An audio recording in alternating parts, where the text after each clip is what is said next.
I call the Honourable Kate Wilkinson. Thank you, Mr Speaker. Mr Speaker, it is a pleasure to be able to speak today and reinforce our Prime Minister's message to all New Zealanders. Mr Speaker, it's 2011 and New Zealanders now have a choice. The contrasts are stark, the choices are obvious. New Zealanders can choose this year. They can choose national with a focus on spending less, borrowing less and growing the economy, or they can choose to vote for Labour who want to focus on spending more, borrowing more, taxing more and shrinking the economy. Mr Speaker, this government has worked hard over the past couple of years to introduce policies that will be conducive to long-term economic growth, to build a stronger economy. We've been focused on creating an environment that provides New Zealanders with opportunities to succeed in life because, Mr Speaker, we want to see families prospering, we want them to be proud of this country and what it has to offer, and we want them to raise their children safe in the knowledge that they will have every opportunity to achieve great things. Already, Mr Speaker, this year we have seen a stark difference laid out between this government and the opposition. On one hand, we have an aspirational government with a proven track record in managing the economy in tough times.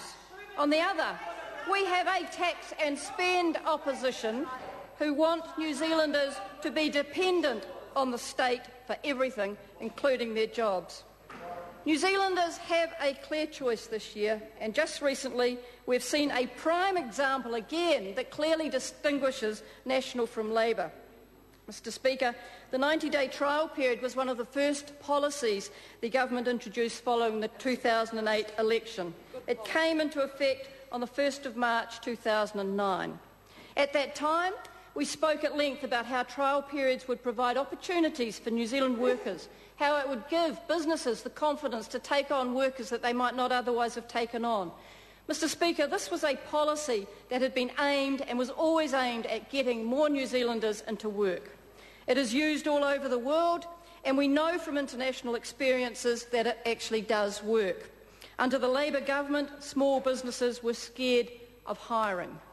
They didn't want to run the risk of taking someone on only to find they were unsuitable and then end up in court. They needed the confidence that this national government gave them in introducing a 90-day trial period so that they could take on workers that they might not otherwise have taken on. Mr Speaker, without that trial period, it was a huge hindrance to growth for small businesses.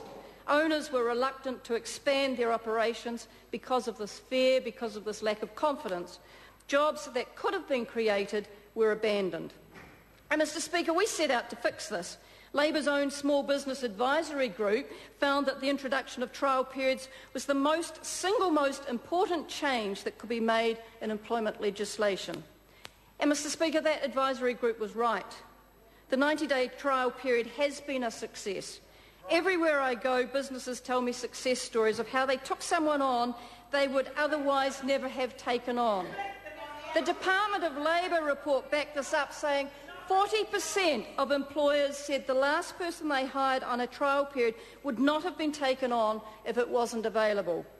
And now, Mr Speaker, recently the New Zealand Institute of Economic Research has analysed data from the first 6 months of the introduction of the trial period.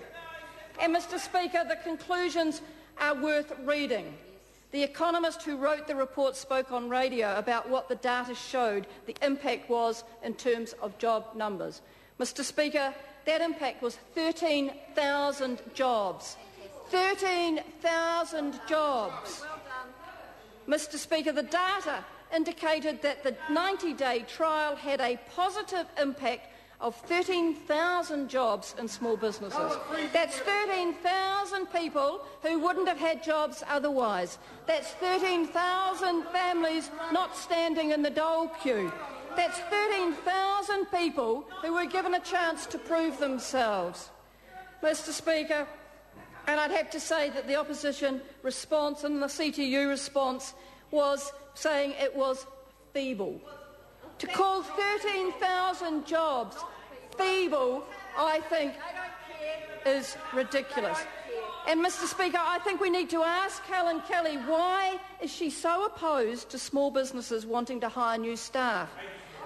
What does she have against people getting jobs with these companies? Mr. Speaker, we know 97% of businesses in New Zealand are SMEs, and yet Labour do not want them to succeed. They will take away one of the very instruments that has just resulted in an extra 13,000 jobs. And Mr. Speaker, we have to ask why. Why doesn't Labour like small businesses? Why doesn't Labour want small businesses to succeed? Why doesn't Labour want them to hire more people and create more jobs? Why don't they? And I think, Mr. Speaker, they need to answer that, because this analysis says 13,000 more jobs because of one of our policies. And that, Mr. Speaker, is only one of our policies. Mr. Speaker, if Labour had their way, none of these 13,000 people would be in work. And so I say to Labour, pick up the phone and be up front with every one of those 13,000 families and tell them how Labour would sacrifice their livelihoods on the altar of ideology. Tell them how Labour don't believe they deserve jobs. Tell them that. Ring them up and tell them why you don't believe they deserve their jobs. And tell them how Labour will make it harder for them to get a job in the future. And, Mr. Speaker, while we're at it, Labour should call another 6,000 New Zealanders. Telephone them, ring them up and tell them to join the dole queue so they can introduce a $15 an hour minimum wage. Tell them that. Tell 6,000 people who will lose their jobs if Labour have their way and increase the hourly minimum wage to $15 an hour, which we know, Mr. Speaker, is simply not sustainable. We wish it was sustainable, Mr. Speaker, but unfortunately it is simply not sustainable. And we, Mr. Speaker, are not prepared to jeopardise 6,000 New Zealanders, 6,000 jobs for ideology. We will not allow that to happen. But, Mr. Speaker, suddenly Labour had an idea. They had an idea. They said, let's bribe the public, and what we'll do is that we will give them another holiday. So we will Mondayize. This is the Labour solution to productivity.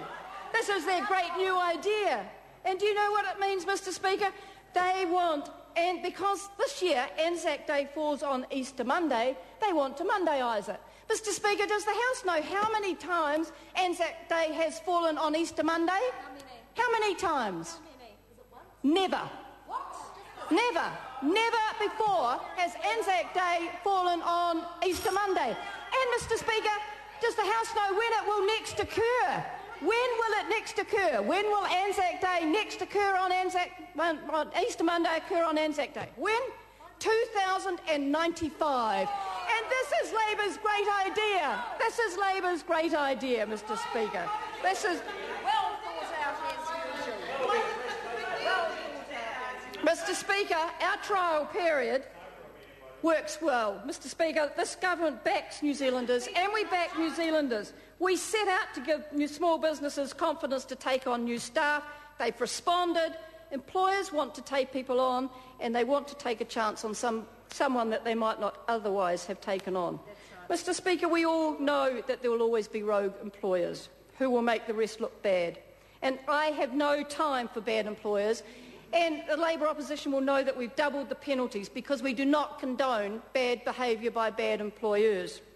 But the majority of employers are fair-minded, hard-working Kiwis who want to see their company, their business and the people they employ succeed. And I back them to achieve that. Trial periods will be extended to all employers from April the 1st this year because we want to create more jobs. If it created 13,000 jobs for small businesses, imagine what it can do for all businesses. Mr. Speaker, this policy has made a difference in New Zealand, just as it has overseas.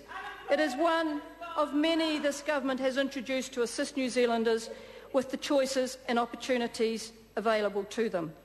Mr. Speaker, what we do is allow flexibility and choice. We're also allowing New Zealanders to actually cash in 1 week of holiday if they want to, only if they want to. If they don't want to, they don't have to.